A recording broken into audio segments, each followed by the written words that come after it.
जय मां कामाख्या। आप सभी का स्वागत है कन्या राशि के जातकों। 2 जून 2026 कर्क राशि में उच्च के गुरु होने वाले हैं। पूरे 12 राशि और पूरे ब्रह्मांड के ऊपर उनकी शुभता दृष्टि, उनकी शुभ भाव पड़ने वाला है। कन्या राशि के जातकों, आपके जीवन में भी महाशुभ स्थान में गुरुदेव विराजमान होंगे। आइए आपके पूरे जीवन, जो कि 2 जून के बाद पूरे 90 दिनों के लिए जो कि होने वाला है, 4 महीनों की बात है, तो वो 4 महीना आपके जीवन की दशा दिशा को किस प्रकार से बदलता है, इसके ऊपर हम बात करेंगे।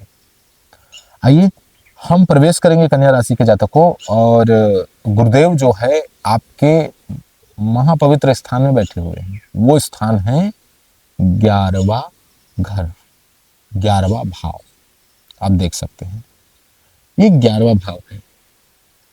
आपका राशि छठवें है। 1 2 3 4 5 6 7 8 9 10 11, ये 11वां भाव है।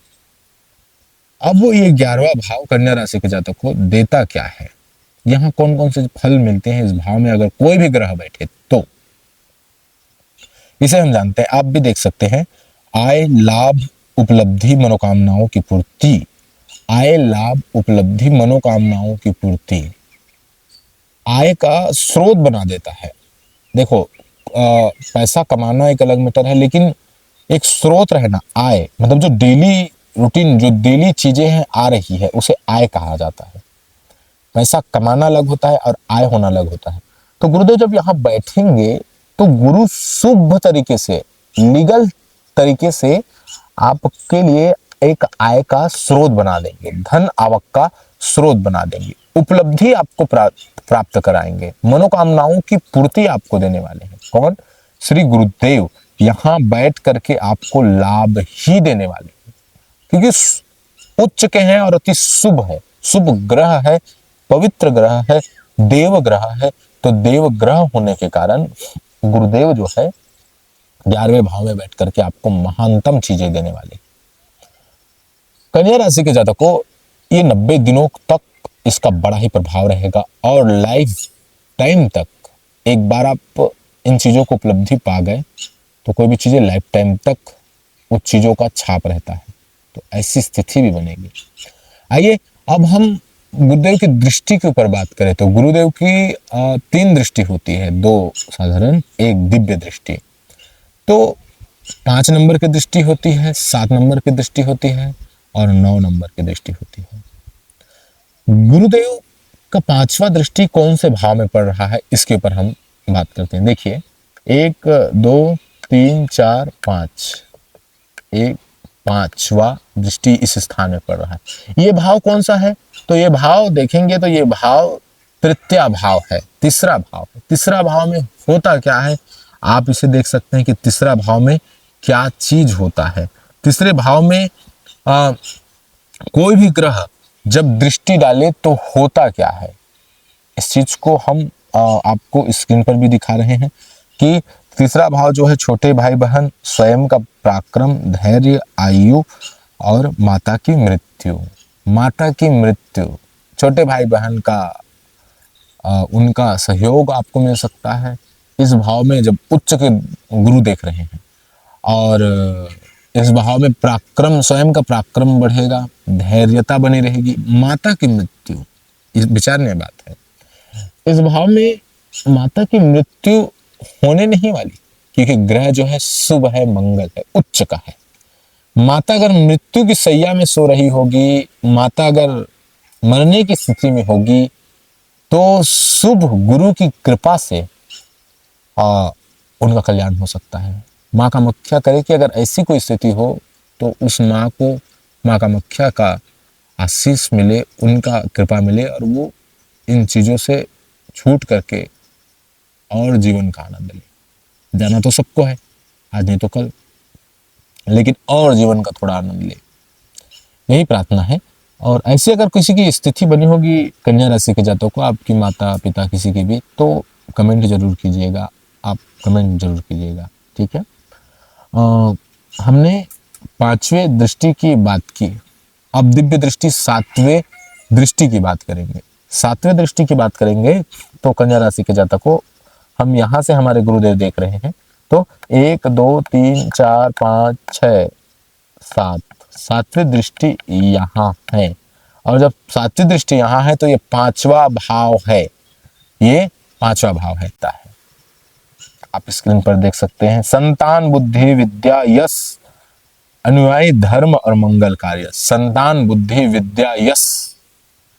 अगर किसी कन्या राशि को का संतान के लिए भाग दौड़ थी कि संतान हो, या सोच रहे थे कि संतान हमें चाहिए,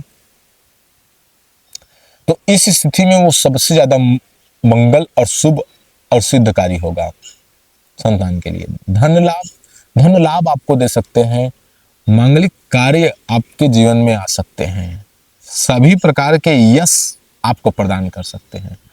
इस भाव में बैठे हैं तो विद्या बल आपको देने वाले स्टूडेंट लोगों के लिए ये भाव है बहुत मूल्यवान। विद्या, शिक्षा आपको देने वाले। बुद्धि, बुद्धि होगी तब जाकर के शिक्षा का ग्रहणता हो सकता है, नहीं तो नहीं हो सकता है। बल, बुद्धि, विद्या आपको इस भाव से मिलने वाले हैं। कन्या राशि के जातक को ये दिव्य दृष्टि है, इसलिए ज्यादा इनका प्रभाव रहेगा। और जो पंचम भाव होता है वो शुभ स्थान ही होता है, मंगल ही स्थान होता है। अब हम नौवें दृष्टि की बात करेंगे, तो नौवें दृष्टि की बात करेंगे तो नौवां दृष्टि कहाँ है?